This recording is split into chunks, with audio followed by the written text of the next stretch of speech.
सुप्रभात विद्यार्थी मित्र हो. आपला जो काही TYBA जे काही नवीन विषय सुरू करण्यात आलेला आहे, जो आंतरविद्याशाखीय पेपर आहे जेनेरिक नावाचा. तर या पेपरमधले आपण आतापर्यंत 3 मुद्दे बघितलेत. लोक रंगभूमी आणि लोकसाहित्याचा परस्पर संबंध, लोक रंगभूमीची वैशिष्ट्ये,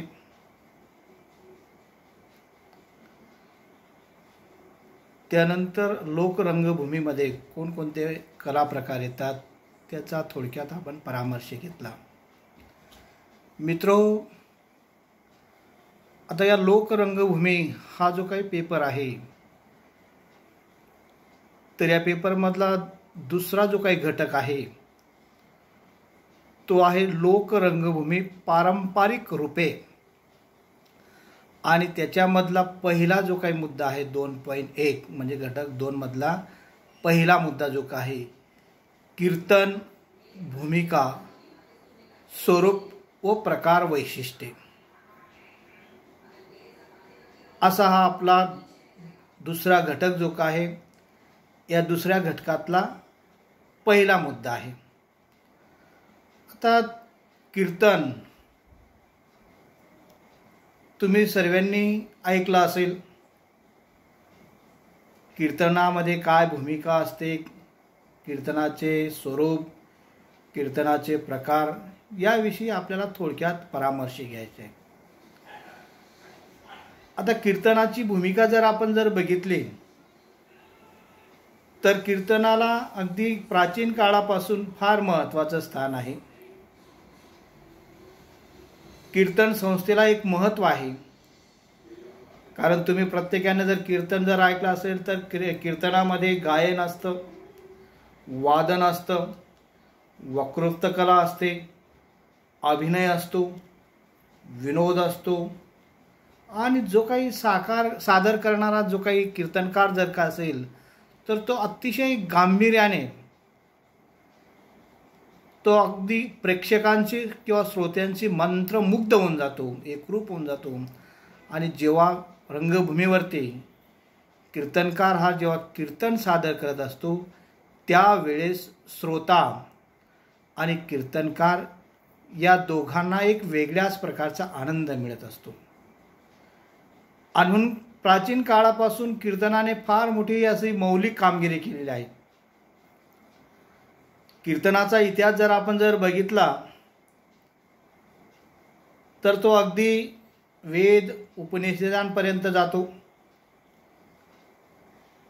कीर्तनातूनच आजपर्यंत हिंदू संस्कृतीचं रक्षण करण्याचं काम कीर्तनाने केलेलं आहे. धर्म उपदेशकाचं काम सुद्धा कीर्तनाने केलेलं आहे. आणि म्हणून कीर्तन हा जो काही वाङ्मय प्रकार जो काय आहे किंवा कीर्तन जे काय आहे, या कीर्तनातून अगदी धर्म उपदेश असेल, संस्कृतीचं रक्षण असेल, त्याचबरोबर सत्प्रचार असेल, या सर्व ज्या काही गोष्टी ज्या आहेत त्या कीर्तनाच्या माध्यमातून आजपर्यंत अनेक कीर्तनकारांनी केले. कीर्तनातून संत महंत जे काय ते जेव्हा कीर्तन करत असतात त्यावेळेस काही कीर्तनकारांनी तर अगदी राष्ट्रीय भावना जी काय असेल त्या राष्ट्रीय भावनेला सुद्धा जागृत करण्याचं काम केलेलं आहे. अगदी संत तुकडोजी महाराज असतील किंवा इंदोरीकर महाराज असतील, आपल्याला असे असंख्य कीर्तनकार सांगता येतील की ज्या कीर्तनकारांनी कीर्तनाच्या माध्यमातून समाजाला प्रबोधन करण्याचं काम केलं आहे, हिंदू धर्माचं रक्षण करण्याचं काम केलं आहे, संस्कृती रक्षण करण्याचं काम केलेलं आहे. एवढंच नाही तर समाजामधल्या जे काही अनिष्ट रूढी परंपरा चालीरीती जे काही असतील त्याच्यावर सुद्धा संवाद करण्याचं काम कीर्तनकार जे काय आहे ते कीर्तनाच्या माध्यमातून करत असतात. आणि म्हणून कीर्तन हे फक्त काही परमेश्वर प्राप्तीचा मार्ग नाही, तो तर मार्ग आहेच. कारण कीर्तनाच्या माध्यमातून परमेश्वराचं गुणगान करणे, परमेश्वराची भक्ती करणे, परमेश्वराला प्रसन्न करणे हे कीर्तनाचं महत्त्वाचं त्या ठिकाणी मार्ग आहे. कारण नामस्मरण केल्यानंतर परमेश्वर जो का असेल तो आपल्यावर ते प्रसन्न होत असतो. आपल्यावरचा अरिष्ट असेल, संकट असेल ते दूर होत असतं. आणि म्हणूनच परमेश्वर प्राप्तीचा मार्ग हा जो काय आहे तो कीर्तन आहे, असं अगदी प्राचीन काळापासून चालत आले आहेत. अगदी नामदेवापासून तर आज गायतपर्यंत अनेक कीर्तनकारांनी परमेश्वर भक्तीचा मार्ग जो काय तो कीर्तनाचा निवडलेला आहे. परंतु त्याचबरोबर धर्मजागरण करण्याचंही काम कीर्तनकारांनी केलेलं आहे. आणि अशा या कीर्तनाचं स्वरूप पाहत असताना अगदी वैदिक काळापासून म्हणजे रामायण, महाभारत आणि पुराणे यातील कथांचं नाट्यपूर्ण कथन व गायन हे कीर्तनाचे महत्त्वपूर्ण अशा 2 अंग आहेत. भगवंताचे चरित्रकथन करून गुणदर्शन करणे हा मुख्य उद्देश कीर्तनाचा असतो. कीर्तनाच्या माध्यमातून समाजाला सन्मार्ग जो का असेल तर सन्मार्ग देण्याचं काम कीर्तनकार करत असतो कीर्तनाच्या माध्यमातून. आणि म्हणून आजही आपल्या महाराष्ट्रामध्ये किंवा भारतातील सुद्धा अनेक प्रांतांमध्ये कीर्तन हे जे काय आहे हे रंगभूमीवरती सादर करत असतात. त्यांना जरी वेगवेगळ्या प्रकारची जरी नावं जरी असली तरी सुद्धा कीर्तनाच्या माध्यमातून समाजाला उपदेश करणे, समाजाला प्रबोधन करणे, जनजागृती करणे, समाजाला दिशा देण्याचं काम कीर्तनकार जे काय ते कीर्तनाच्या माध्यमातून करत असतात. आणि म्हणूनच कीर्तन हा जो काही कला प्रकार जो आहे तो अगदी प्राचीन काळापासून या भारतभूमीमध्ये निर्माण झालेला आहे. म्हणजे महाराष्ट्रामध्ये कीर्तनाची परंपरा जशी थोर आहे तसं अनेक प्रांतांमध्ये सुद्धा या कीर्तनाला वेगळ्या प्रकारचं स्वरूप, वेगळ्या प्रकारची नावं जी काय ती दिली गेलेली आहेत. अगदी महाराष्ट्र राज्याला लागूनच जो काही कर्नाटक जे काही राज्य जे काय आहे या कर्नाटकामध्ये सुद्धा कीर्तनाला फार महत्त्वाचं स्थान दिलं आहे. आणि म्हणून कर्नाटकामध्ये कीर्तनाचे 4 प्रकार त्या ठिकाणी मानले गेले आहेत. म्हणजे कीर्तनाच्या माध्यमातून दिव्य नाम जे का असेल ते जोपासावे लागतात. त्याचबरोबर जेव्हा जेव्हा सण उत्सव येत असतो त्या सण उत्सवाच्या दिवशी सुद्धा कीर्तन जे काय आहे ते कीर्तन रंगभूमीवर सादर होत असतं. किंवा अनेक संप्रदाय जे काय आहेत हे सुद्धा आनंदाच्या वेळेस किंवा जेव्हा सुख समृद्धी येते त्यावेळेस सुद्धा कीर्तन जे काय ते रंगभूमीवर सादर करण्याचं काम गावातली काही मंडळी जे का असतात ते करत असतात. मानस पूजा असेल आणि संक्षेप असे 4 जे काही प्रकार जे काय आहेत ते कर्नाटकामध्ये कीर्तनाचे मानले गेलेले आहेत. एवढंच नाही तर बंगालमध्ये सुद्धा कीर्तन हा एक प्रकारचा लोकनृत्याचाच एक भाग मानला गेलेला आहे. म्हणून बंगालमध्ये सुद्धा बंगाली भाषेमध्ये अनेक कीर्तनकार होऊन गेलेले आहेत. या बाकीच्या राज्याचा आपल्याला विचार करायची इथं जास्तीची गरज नाही. आपल्या महाराष्ट्रापुरता जरी आपण कीर्तनाचा विचार जर केला तर कीर्तन हा जो काही कला प्रकार जो का आहे तो महाराष्ट्रात अगदी उपनिषद किंवा वैदिक काळापासून हा कला प्रकार उदयास आलेला आहे.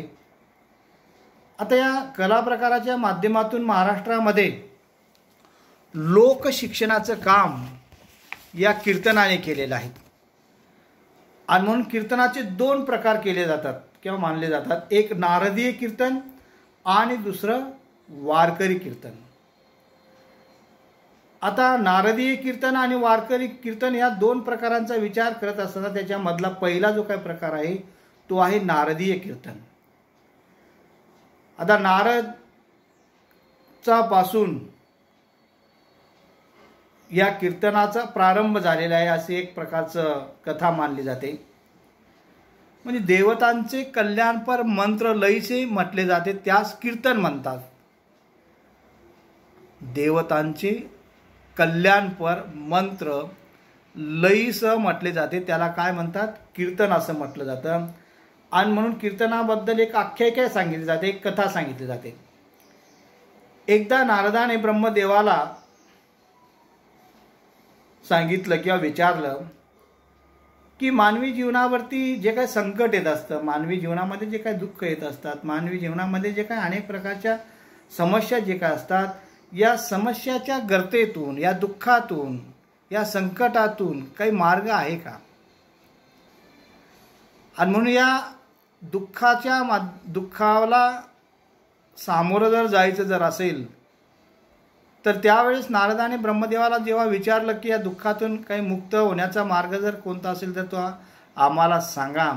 आणि त्यावेळेस नारदाला ब्रह्मदेवाने सांगितलं की या कडी काळातून जर तरुण जर जायचं असेल, या दुःखातून जर आपल्याला सही सलामत जर बाहेर निघायचं असेल, या संकटांवर जर मात जर करायचं असेल तर त्याच्यावर एकच उपाय आहे आणि तो उपाय म्हणजे देवाचं किंवा परमेश्वराचं नामस्मरण करणं किंवा कीर्तन करणं हाच त्याच्यावरती उपाय आहे असं ब्रह्मदेवाने नारदाला सांगितलं. अशा प्रकारची एक आख्यायिका किंवा कथा जी काय आहे ती कथा सांगितली जाते. आणि म्हणूनच ब्राह्मणाने या नारदास जेव्हा हे सांगितलं, ब्रह्मदेवाने या नारदास जेव्हा हे सांगितलं, तेव्हापासून दुःखापासून मुक्त होण्याचा मार्ग जरी कोणता असेल तर तो कीर्तन आहे. आणि म्हणूनच अगदी नारदापासून तर आजपर्यंत हा कीर्तनाचा प्रारंभ जो काय तो सुरू आहे. म्हणजे देव ऋषी असेल, नारद असेल आणि शुक असेल, हे सुरुवातीचे प्रारंभाचे कीर्तनकार आहेत. आणि या कीर्तनकारांनी जे काही कीर्तन जे काही केले आहेत ते नामकीर्तन केलं आहेत, गुणाचं सकीर्तन केलेले आहेत आणि लीळा सकीर्तन केलेले आहेत. आता नामाचं सकीर्तन म्हणजे काय? परमेश्वराचं नामस्मरण करायचं, परमेश्वराची भक्ती करायची. सर्व संतांनी एक प्रकारचं परमेश्वराला एक केंद्रबिंदू मानला होता आणि या केंद्रबिंदू भोवतीच एक प्रकारे सर्व संतांनी परमेश्वराची भक्ती केलेली आहे, परमेश्वराचं नामस्मरण केलं आहे. आणि परमेश्वराचं स्मरण करून त्यांचा नामाचा जो काही गरजा जय जयकार केला असेल किंवा नामाचं स्मरण केलं असेल आणि त्या स्मरण केल्यानंतर त्याला दुःखातून एक प्रकारची मुक्तता मिळाली आहे असं नारदीय कीर्तनाच्या माध्यमातून सांगितलं जातं.